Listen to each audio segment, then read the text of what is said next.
Headed to the live line to talk to Captain John Broom of the Sikeston Department of Public Safety. Good morning, John. Good morning, Fawn. How are you? I'm okay. How are you doing?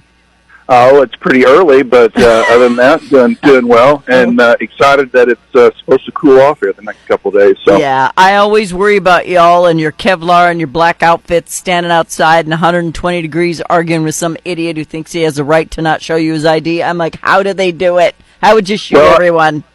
You know, that's usually when I say, hey, can we talk about this? If we're going to talk about this, can we go inside where it's a little bit cooler or something like that? Yeah, meet me at the station. That's what we'll do. For sure, yeah. All right. Well, you had a 14-year-old juvenile arrested, and the story is obviously going to be on the air and on our website, but we can't name them, but you have a couple of systems in place. I know other cities do as well, so don't send me 45 emails saying, we have that here too, because I already know.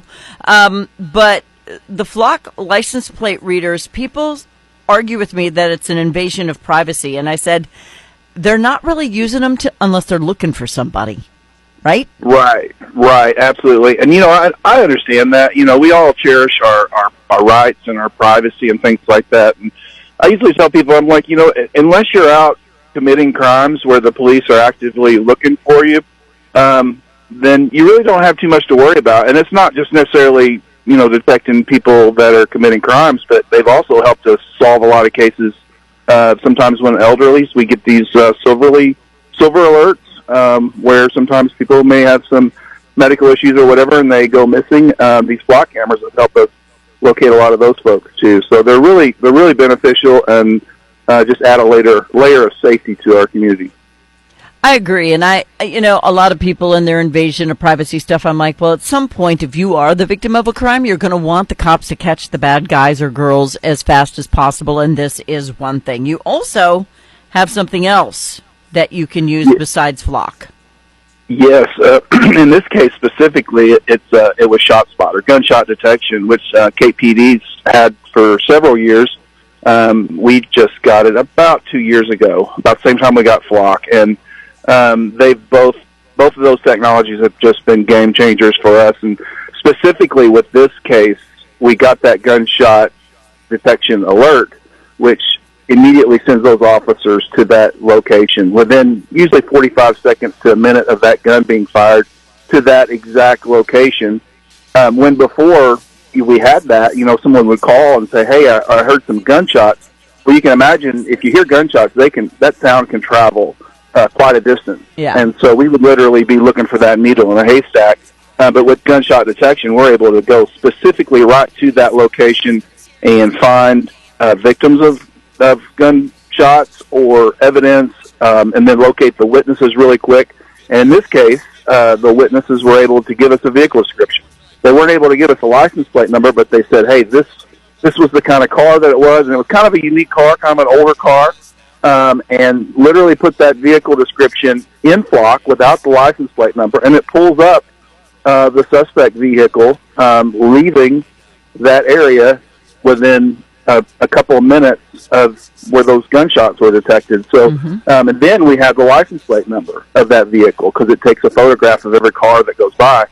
And so then we have the license plate number and able to get the registered owner, and we relayed that information to New Madrid County Sheriff's Department because that address was just outside our city, and they located our suspects for us. Y'all could have never caught Bonnie and Clyde back in the day because of this technology is a game changer. Because, I mean, even in neighborhoods where people will not talk to the popo, you're still going to be able to catch people because of these devices. And I know that a lot of people are on the side of we don't like the cops, but at my house we love the cops because I know that I cannot wait 13 minutes for you guys to get there or 25 minutes for you guys to get there after somebody calls in if I'm laying there in need of help. And this changes the game and it helps people survive.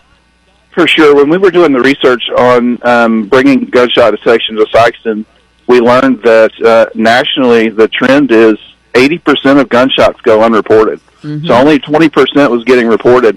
And what's really concerning about that is, you know, when gunshots don't go reported, you know, the criminals are able to operate in neighborhoods basically just unchecked, you know, because they're relying on people not calling the police. And people don't call the police for various reasons. You know, one, they don't want to get involved.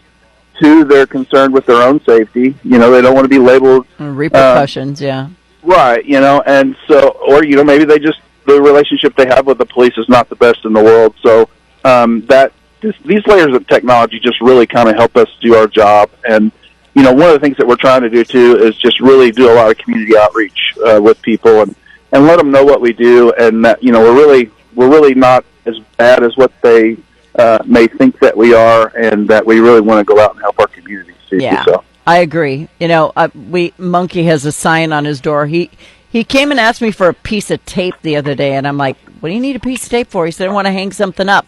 I said, okay. I went by his door. He had ripped a piece of paper in half with a black Sharpie. He wrote, I love cops, and taped it to his door. So I think I might have a future cop on my hands. Well, that's awesome. And I tell you what, we can sure use all the help we can get, too, for sure. Yeah. And you got to remember now, even the bad guys, and John, you can attest to this, even the bad guys, if something happens to them, they're the first ones to call the police. You know, they want help right away, but if someone calls on them, then they're bad people. Right, and you know, really, and even the bad guys are, you know, the people that don't necessarily like us, you know, when they call, we come. So it doesn't matter who you are or, you know, what the circumstances are, the history. If you call us and you need help, we're coming. So, and hopefully we can repair those relationships, because really, at the end of the day, our goal is to serve the community, make it safer, and just have a really good relationship with the community. So, but that takes time. It takes time, and it's a process. So. Doesn't happen overnight, but we're going to keep working on it. Yeah, and it's not your fault either. They've got to come around.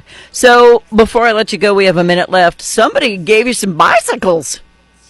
Yes, absolutely. The Kelso Solar Project Avion, I believe, and I'm probably not pronouncing that right, but they reached out to us, I don't know, a few months ago and said, hey, we're doing some community engagement projects, and we want to support our first responders and law enforcement, and what kind of projects you might have to, you know, that we could support. And, you know, we found these electric bikes, these e-bikes. And so we said, hey, this is the project that we have, and it kind of goes along with renewable resources. And what do you think of it? And they're like, sounds like a great idea. And so they graciously donated approximately $10,000, which bought two of these e-bikes. They're relatively expensive, but they're very durable bikes, and they will travel up to 30 miles an hour, which is, if you think on a bicycle, that's pretty fast. But they're really going to help us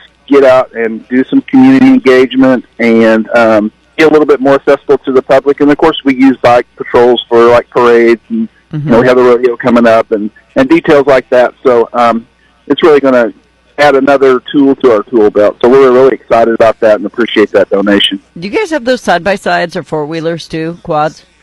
Yes, we have a couple side-by-sides as well too. Got to have them for that rough terrain, because that's where the bad guys like to go, where they think you can't. So, you know, it's all coming full circle. Yeah, and you know, we use the side by sides and the bikes too. We're part of the Homeland Search and Rescue team, Homeland Security team, and we use the side by sides for search and rescue. And one of the officers assigned to the bike detail said, "Hey, you know, we can use these bikes for search and rescue too." So, you know, they're definitely going to get used, and they're definitely going to be used to help engage the community, and then also you know, help protect the community when people get lost and things like that too. So we're excited about it. They're kind of cool. You don't have to pedal as much. Not gonna lie. Right. Yeah. The two officers that are riding those, they went to training last week in St. Louis, and they were the only two officers there with e-bikes. And from talking to them, he said some of the other officers were kind of jealous because they didn't have to pedal in the heat all last week in St. Louis. So. Whatever works, man. Good for them. Right. You know, you pull the lucky ticket, you get to ride the bike. All right. Well, John, thank you for everything you guys do. Tell Jim I said hello, and everybody stay safe out there. Congrats on getting the bad guys. Thank you, Fawn. It's always a pleasure talking to you. You too. Bye-bye. Bye-bye.